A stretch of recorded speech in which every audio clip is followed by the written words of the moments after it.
हो गया चला।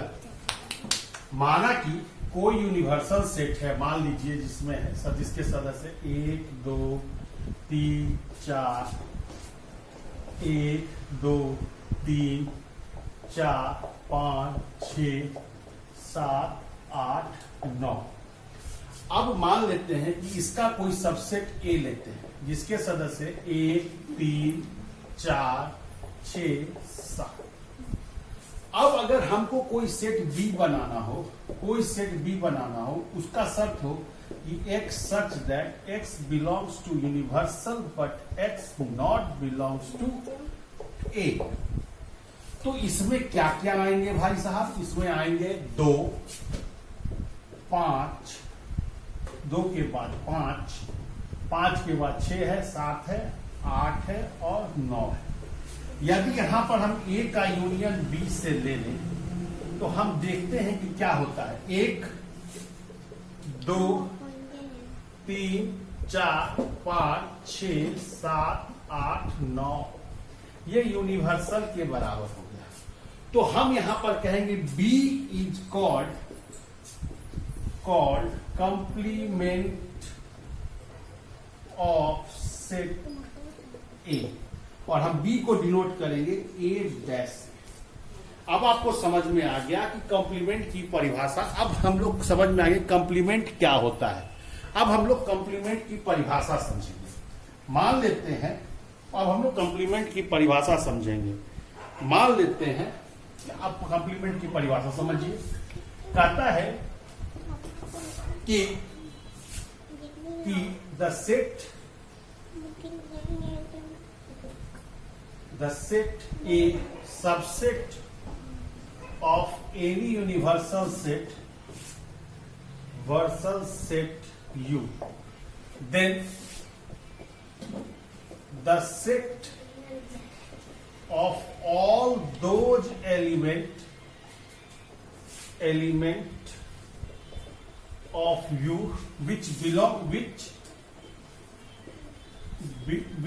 does not belongs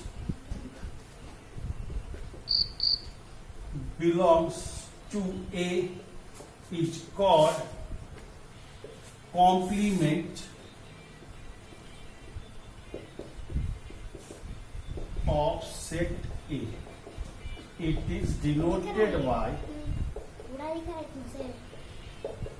A dash. It is denoted by A dash. अगर मान लें इसको अगर हम सेट बिल्डर फॉर्म में लिखना चाहें तो हम इसको लिख सकते हैं कि ए कोई सेट है x such that x belongs to u but x not belongs to A. इसको डिफरेंस के फॉर्म में डिफाइन करना चाहें तो u माइनस ए भी कर सकते हैं। अब इसका मान लो अगर हमारे पास एक सेट हो, एक यूनिवर्सल सेट हो जिसमें सदस्य हो 1 2 3 4 5 6 7, ए के सदस्य हो 2 4 6, तो आप क्या देखते हैं कि ए कॉम्प्लीमेंट के सदस्य हो जाएंगे 1 3 5 7। अगर ए कॉम्प्लीमेंट का फिर कॉम्प्लीमेंट लेते हैं तो इसके सदस्य हो जाएंगे 2 4 6 जो ए के बराबर। ये मेरा पहला प्रॉपर्टी है कि ए कॉम्प्लीमेंट का complement is equal to A.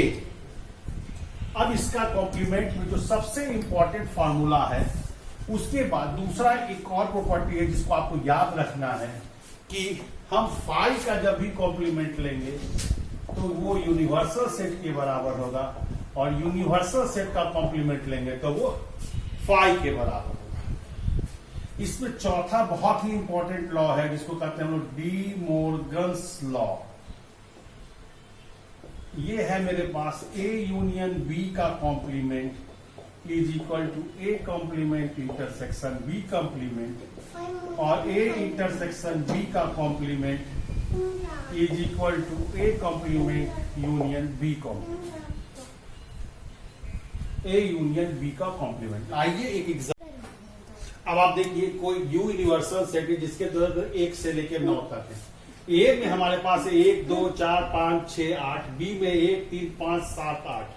तो अगर ए का कॉम्प्लीमेंट लेते हैं तो 3, 7, 9 आएंगे, बी का कॉम्प्लीमेंट लेते हैं तो 2, 4, 6, 9 आएंगे। अगर ए और बी का यूनियन लेते हैं तो हमारे पास होता है 1, 2, 3, 4, 5, 6, 7, 8। ए इंटरसेक्शन बी लेते हैं तो हमारे पास आता है ए और बी का इंटरसेक्शन 1 और 8।